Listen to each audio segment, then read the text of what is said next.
आपका स्वागत है हमारे इस चैनल पर और आज हम एक्सप्लेन करने जा रहे हैं the lazy Prince becomes a genius season 3 chapter 14। हमारे चैप्टर की शुरुआत में हमें 3 दिन बाद का सीन दिखाया जाता है।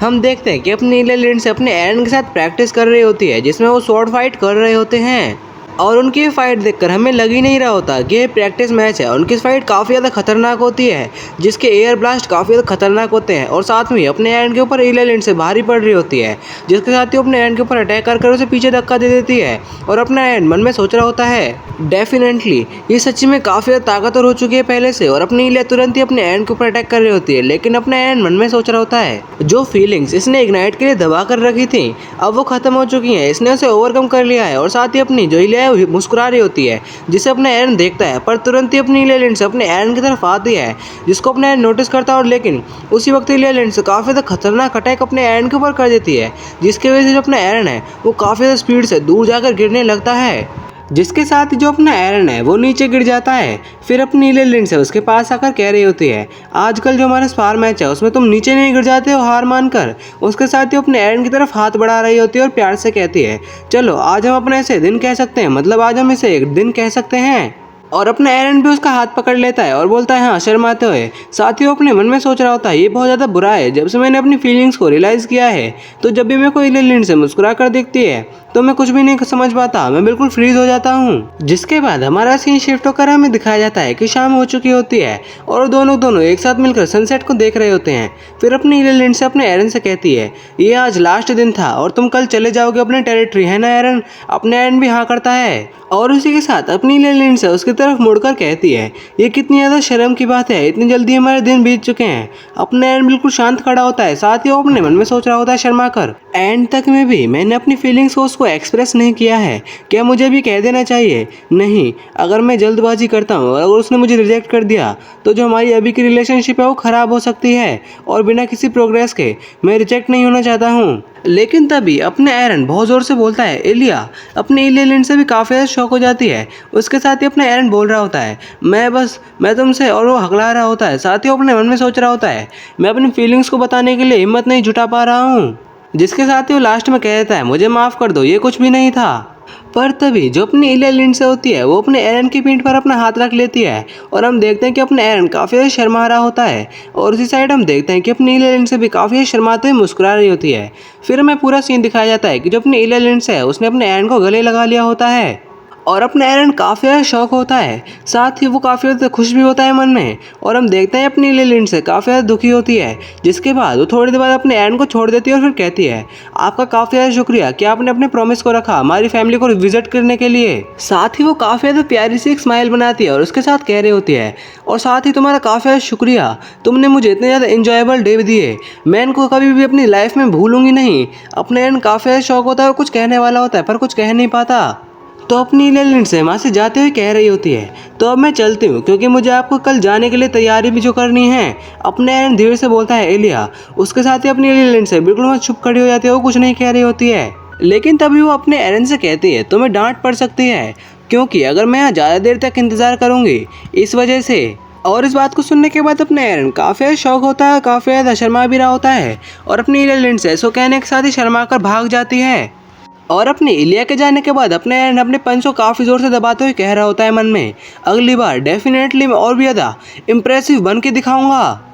जिसके बाद हमारा अगला सीन शिफ्ट होकर कल दिखाया जाता है जहाँ अपने एरन जा रहा होता है और वो अपने ग्रिफन में बैठकर बोल रहा होता है तो हम अब चलते हैं।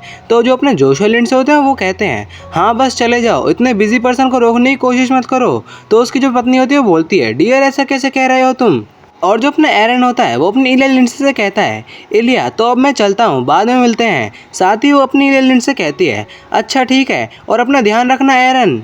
जिसके साथ ही वो अपने ग्रिफन पे बैठ के वहाँ से चले जाते हैं और जब वो रास्ते में होते हैं तो अपनी रूरू उनसे कह रही होती है मैं वैसे ही कह रही थी जब हम अपने घर जा रहे हैं तो चलो घूमते घूमते यहाँ जो आसपास सिटी हैं उनको भी देख लेते हैं क्योंकि ऐसे मौके बार बार नहीं मिलते हैं। तो अपने एरन भी बोलता है हाँ चलो ठीक है, जो अपने गेस्ट हैं हम उनसे ही मिल लेंगे। तो अपनी जरूर बोलती है तो सुनने में काफ़ी ज़्यादा मज़ेदार लग रहा है। अपनी जो क्रिल है वो भी कहती है हाँ ये काफ़ी ज़्यादा अच्छा आइडिया है। जिसके बाद अपना एरन मन में सोच रहा होता है फाइनली मैं अपने घर वापस जा रहा हूँ। साथ ही अगर मैं इसके बारे में सोचूं तो मेरे जो पेरेंट्स हैं उनके बारे में मैंने सबसे ज़्यादा नेग्लिजेंसी करी है, और मैं तो सच्ची में उनके लिए एक अच्छा बेटा भी नहीं कहला सकता हूँ, क्योंकि मैं पूरे कॉन्टिनेंट को घूमा पर मैं अपने घर वापस भी नहीं जा पाया एक बार भी।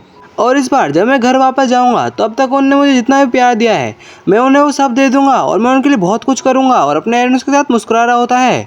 जिसके साथ ही हमारा अगला सीन शिफ्ट होकर पेरिडिया कॉन्टिनेंट में दिखाया जाता है, जहां अपने मार्कोस से एक बंदा कह रहा होता है मार्कोस इसे मैं कहाँ रखूं, तो अपने मार्कोस कह रहा होता है इसे टॉप फ्लोर स्टोरेज पर रख दो। तो वो बंदा कह रहा होता है हाँ मैं समझ गया। और हाँ गाइस, ये सारे वही गार्ड्स हैं जो हमें फर्स्ट एपिसोड में मिले थे। तभी एक बंदा वहाँ भाग कर आता है, बोलता है मार्कोस। अपना मार्कोस उससे कहता है तुम तब से कहाँ थे, तुम तब से तो दिखे नहीं, अचानक तुम कैसे दिख गए। तो मार्कोस कह रहा मतलब वो बंदा कह रहा होता है तो मैं इसका तुम्हें रीज़न बताता हूँ, क्योंकि जो अपने मास्टर हैं मतलब जो अपने यंग मास्टर हैं वो वापस आ चुके हैं। तो अपने मार्कोस पे कुछ खास रिएक्शन नहीं देता और कहता है अच्छा हमारे पास बिल्कुल भी टाइम नहीं है, इसलिए जल्दी जल्दी काम करो। लेकिन तभी बोलता है अचानक तुमने क्या बोला था, जरा फिर से बोलना।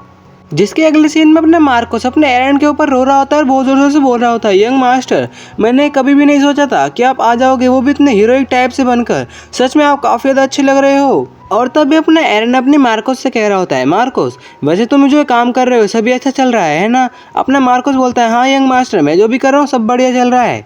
अच्छा तो मेरे पेरेंट्स कहाँ हैं। तो मार्कोस बताता है कि जो आपके पेरेंट्स हैं वो ऊपर लॉर्ड की माइनर में हैं।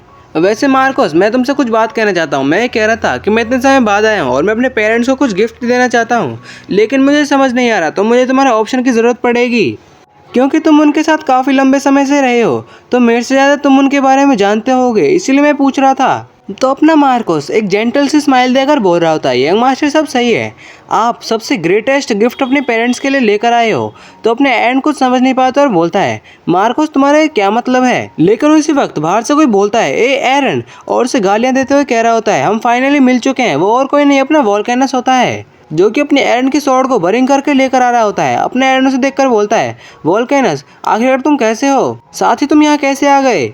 तो वोल्केनस काफ़ी जोर से चिल्लाते हुए कह रहा होता है अच्छा तुम ऐसे बोल रहे हो जैसे तुम्हें कुछ पता ही नहीं है।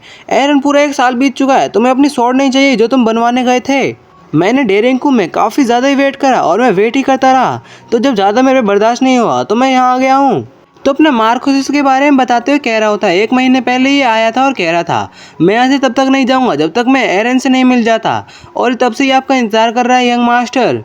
जिसके साथ ही अपना जो वोल्केनस है काफ़ी ज़ोर से अपने एरन से कह रहा होता है एरन मुझे गौर से सुनो, मैं तुमसे एक बात कह रहा हूँ, अगर तुम्हारे पास एक वैलिड रीज़न हुआ इसको कहने के लिए कि तुमने मुझे इतना लंबा इंतजार कराया है तो मैं खुशी खुशी तुम्हें नंबरिंग स्वॉर्ड दे दूंगा चुपचाप। लेकिन अपना एरन कहता है मुझे माफ़ कर देना वोल्केनस, मैं कम्प्लीटली इसके बारे में भूल चुका था। उसकी बात सुनने के साथ जो अपना वोल्केनस होता है वो धरती पर गिर जाता है। और अपने एरन आगे कह रहा होता है मैंने खुद के पर्पज से नहीं करा था, मैं सच्ची में से भूल चुका था, मुझे माफ़ कर दो।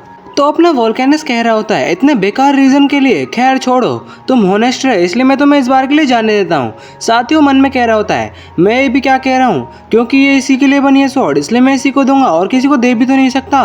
चलो फिर ठीक है, अब मैं तुम्हें स्वॉर्ड दिखाने जा रहा हूँ। उसके साथ ही उस कपड़े को हटाने लगता है और हम देखते हैं कि वो भी एक ग्रेट स्वॉर्ड होती है अपने एरन की तरह। और साथ ही वोल्केनस कहता है ये वोल्केनस की 10th नंबरिंग स्वॉर्ड है, आखिरकार ये कैसी है।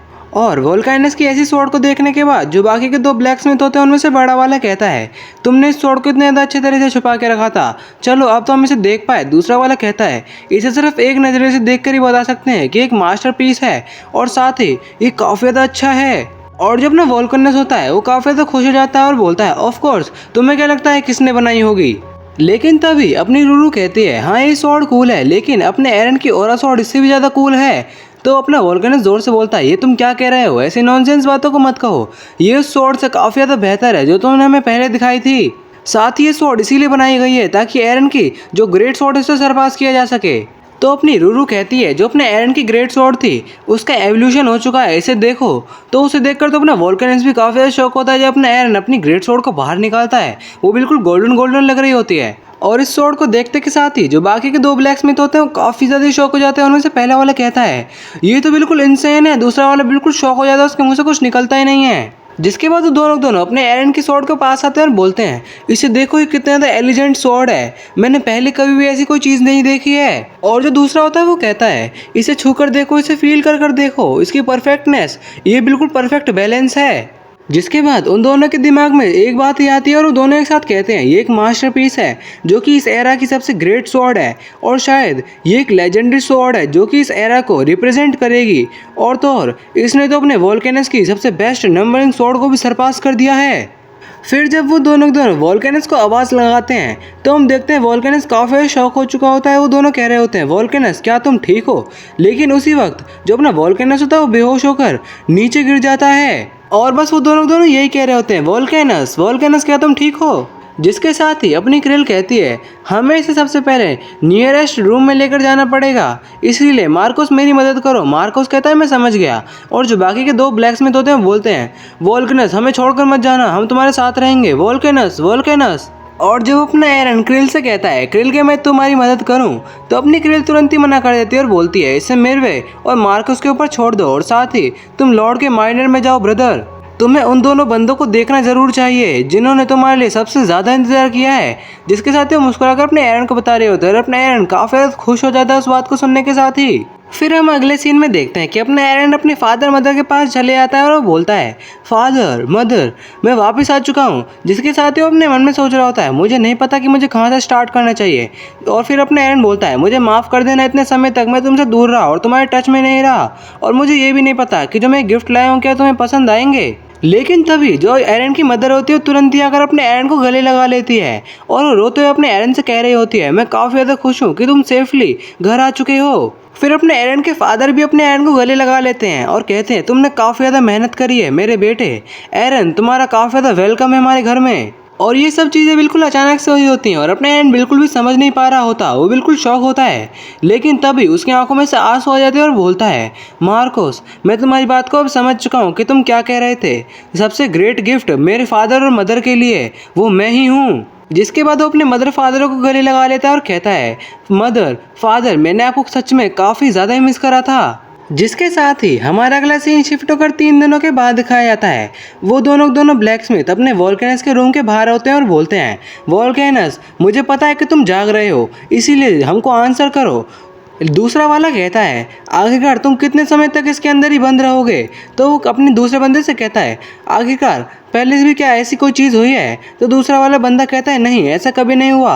और फिर हमें अपने वोल्केनस को दिखाया जाता है जो कि अपने बेड से सहारा लगाकर बैठा होता है। तो वो दूसरा वाला बंदा बताता है, नहीं ये पहली बार है मैंने वोल्केनस को ऐसी स्टेट में देखा हो। फिर हम अपने वोल्केनस को देखते हैं जिसमें से बिल्कुल जीने की इच्छा ही खत्म हो चुकी होती है, उसके अब कोई उद्देश्य ही नहीं बचा होता जीने का। साथ ही वो अपनी जो दारू है उसे पी रहा होता है और साथ ही मन में सोच रहा होता है, मैंने पूरी एंटायर लाइफ में सिर्फ शॉर्ट्स ही बनाई हैं, मुझे ये नहीं पता था कि मुझे कैसे करना था, लेकिन सिर्फ ये टैलेंट था मेरे पास।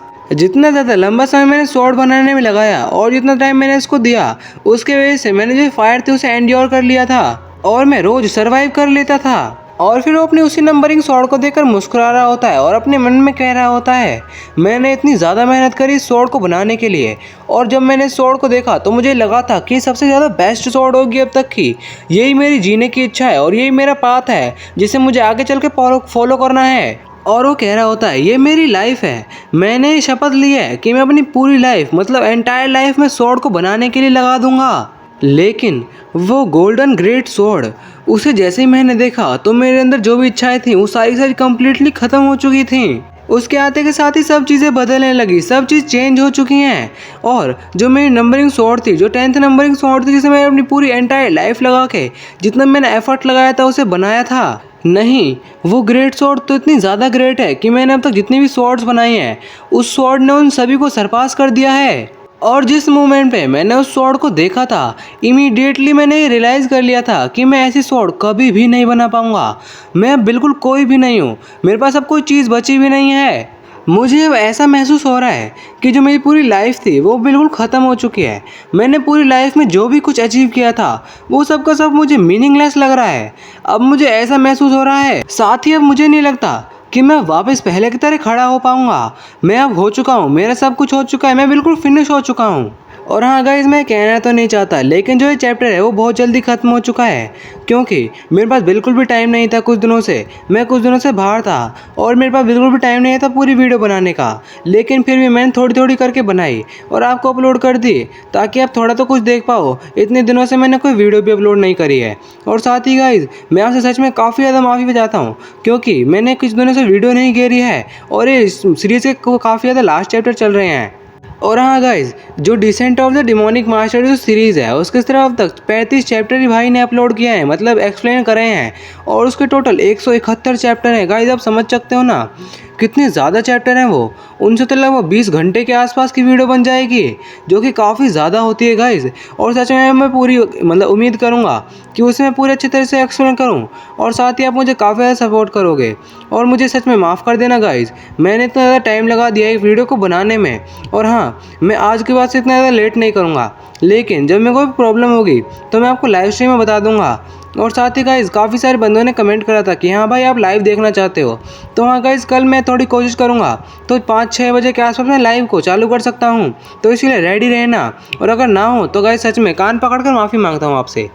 लेकिन जाने से पहले भाई, जो आपने मुझे सुपर चैट करी थी उसके लिए सच में काफ़ी ज़्यादा थैंक यू। मैं पिछली वाली वीडियो में इतना ज़्यादा आपको थैंक यू नहीं कर पाया था, लेकिन सच बताऊं, ये मेरे लिए काफ़ी ज़्यादा स्पेशल बात है कि मेरे जैसे एक छोटे बंदे को भी कोई एक सुपर चैट दे सकता है।